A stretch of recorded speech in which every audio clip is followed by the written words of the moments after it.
Hello, my name is Tessa Terbasket. I'm from the Lower Similkameen Indian Band in the Okanagan Nation, located in southern interior of British Columbia.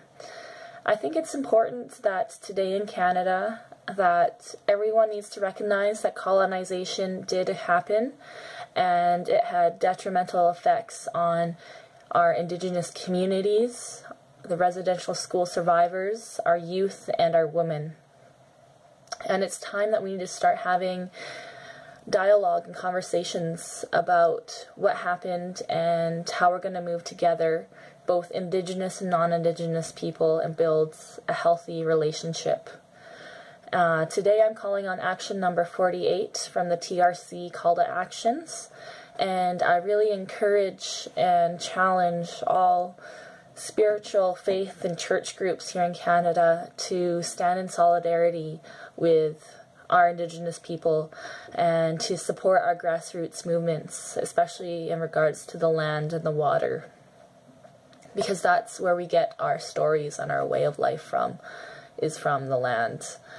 And I also think that Canadians and our government and groups need to start supporting the United Nations Declaration on the Rights of Indigenous Peoples, because to its very core, it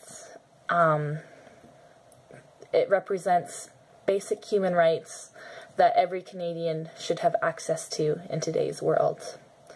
So call number 48.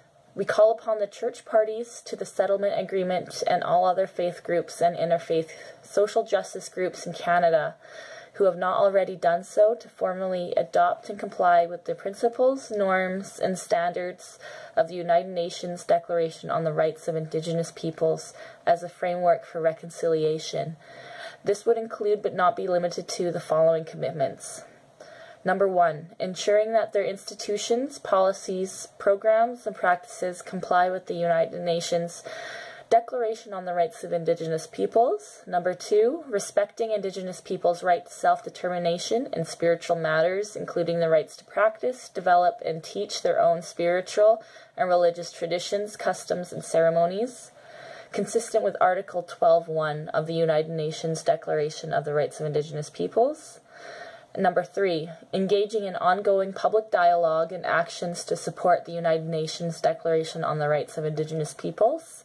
And number 4, issuing a statement no later than March 31st of 2016 from all religious denominations and faith groups as to how they will implement the United Nations Declaration on the Rights of Indigenous Peoples. Thank you.